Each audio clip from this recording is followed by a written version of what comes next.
The courtroom fell silent as the judge leaned forward, his voice echoing off the cold marble walls. Officer Samantha Reyes, for the crime of first-degree murder, this court sentences you to death. Gasps broke through the silence like shattered glass. Some wept. Others cheered. And in the back corner, a German shepherd sat motionless, eyes fixed on the woman he had served faithfully for years. His name was Kilo. And though he didn't understand every word spoken in that courtroom, he felt something was terribly wrong. Samantha's hands trembled as the bailiff tightened the cuffs. The woman once hailed as a hero, a protector, now stood condemned in an orange jumpsuit. Her face was pale but calm. She didn't cry. She didn't scream. She only looked back at Kilo as they led her away. Kilo had been her partner for 7 years.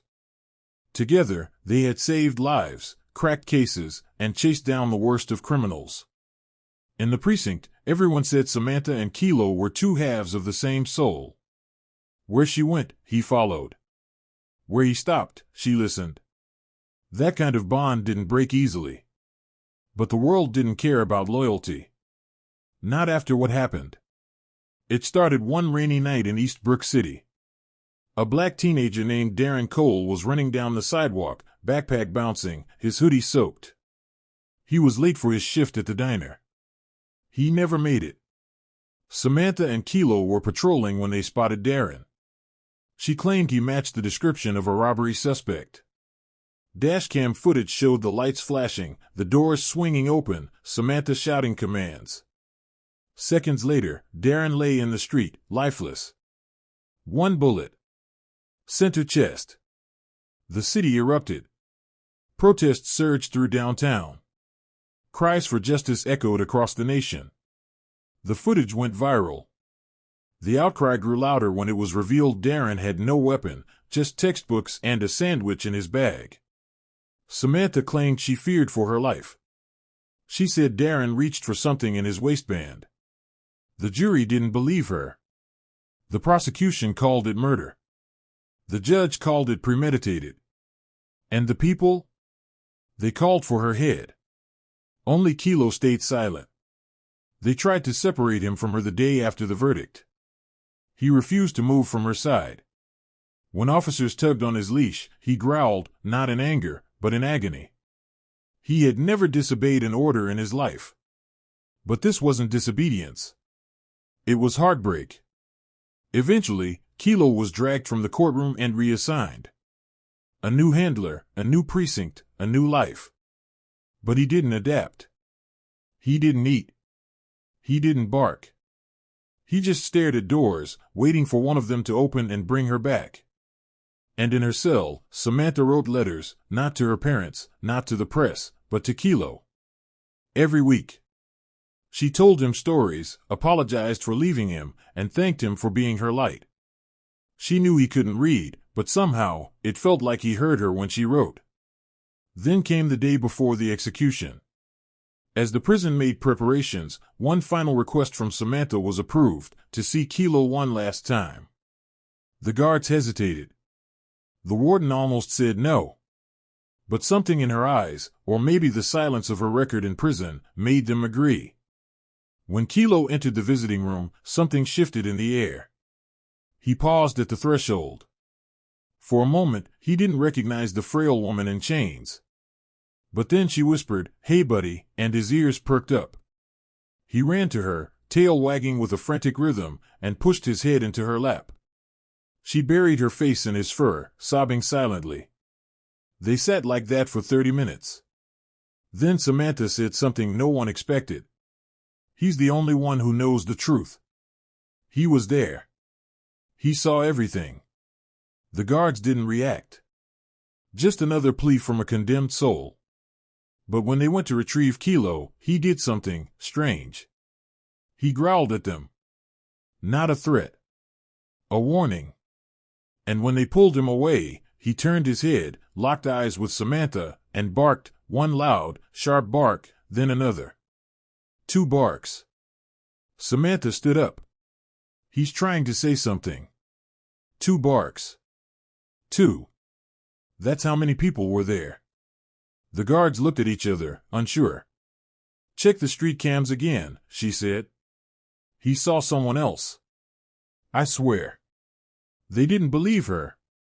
But one guard, a rookie named Mateo, couldn't sleep that night. Something about those barks haunted him. He reviewed the case file. He replayed the dashcam. He combed through public footage. Then he found it. A blurry clip from a laundromat security camera. It was angled badly, fogged by the rain. But in the corner, a shadow moved behind Darren. Another figure. Dark hoodie. Same height. Running just ahead of him. Mateo froze the frame. Zoomed in. It wasn't much. But it was enough to prove Darren hadn't been alone. There was someone else. He brought the footage to his captain. They ran facial recognition. The system blinked. Matched it to another teen, previously arrested for armed robbery. Samantha wasn't lying. She had seen someone reach. She had raised her weapon in panic. But it was the wrong person. Darren hadn't been a threat. But the one ahead of him might have been. The news hit like a thunderclap. The governor issued a stay of execution within hours. The public raged again, this time at the system, the investigation, the rush to judgment. And through it all, Kilo waited. He hadn't just been loyal. He had been a witness. A silent guardian. A dog who couldn't speak, but did the unthinkable when it mattered most. The prison gates opened slowly that morning.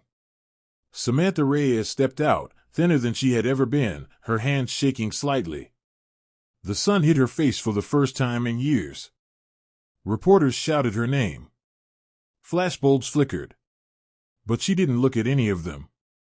She only looked at the German shepherd waiting at the edge of the crowd. Kilo stood tall, eyes fixed on her. He didn't bark. He didn't run. He just waited, like he always did. And when she knelt to greet him, he stepped forward, rested his head against her chest, and let out the softest sigh.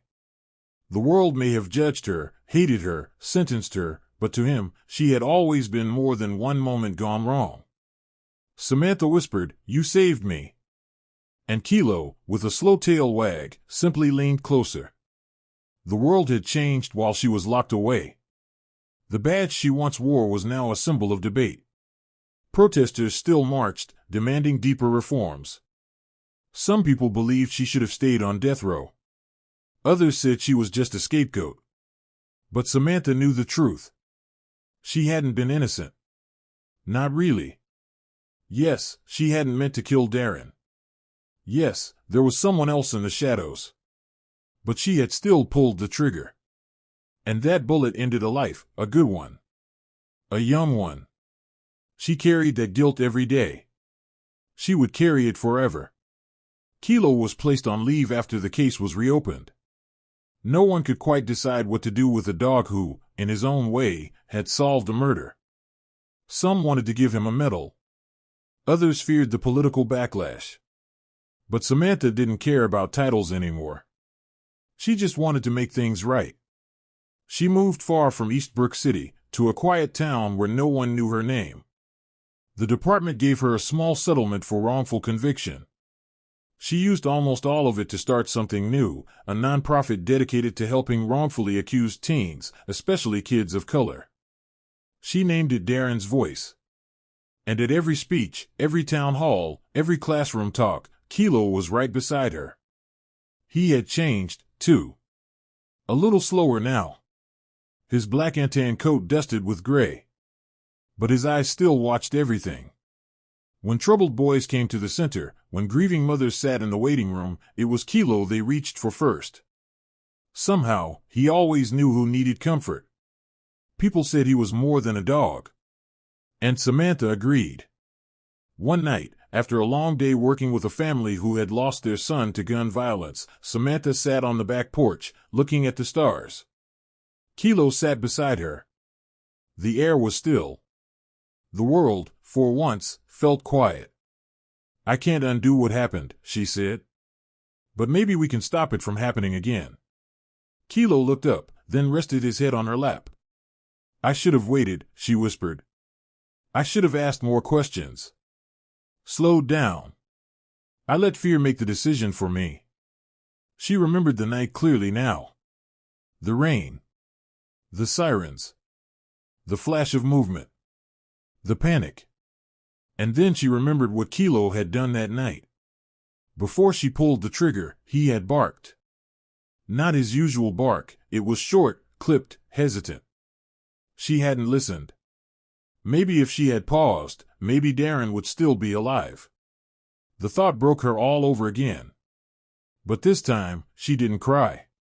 She just stroked Kilo's fur and let the silence stretch between them, a silence filled with regret, but also resolve. Because Kilo hadn't saved her life just once. He did it again every time she stood up and told the truth. Every time she warned new officers about the weight of a badge. Every time she looked a grieving mother in the eye and said, I was wrong. One morning, a letter arrived from Darren's mother. Samantha froze when she saw the envelope. It was simple. Handwritten. She opened it slowly. It read, I hated you. I wanted you dead. For a long time, I believed your life meant nothing. But then I watched you. I saw the work you do. I saw that dog beside you. My Darren loved dogs. I think if he'd known you had one like him, he would have wanted to pet him. I don't forgive you. But I see you. And I believe my son would have wanted you to keep going. There were tear stains on the paper. Samantha read it 3 times before placing it beside a photo of Darren on her office wall. Not forgiveness, but a beginning. Years passed. Kilo eventually retired fully. His legs grew weak. His eyes dimmed. But Samantha kept him close, even when he couldn't walk far anymore. She carried him when she had to. Fed him by hand. Whispered old stories from their patrol days. And when the day came, when his breathing grew shallow and the vet said, it's time, she lay beside him on the floor, holding his paw. Thank you, she said, voice trembling. You saw me when no one else did. Kilo's tail thumped once. And then he was gone. At his memorial, people came from all over. Officers, teens, activists, even Darren's little sister. They told stories. Laid flowers. One boy, barely 14, stepped forward and said, I met Officer Samantha 2 years ago when I got arrested for something I didn't even do. Everyone thought I was guilty. But she believed me. She got me help. Because of her, because of Kilo. I'm still here. That boy was one of many. Samantha never wore the badge again. She didn't want it. Her mission was different now. Not to arrest, but to protect in a new way. To heal. To teach. To remember. And Kilo? His picture still hung in the center's hallway. Beside it, a plaque with 4 words. He barked. We listened.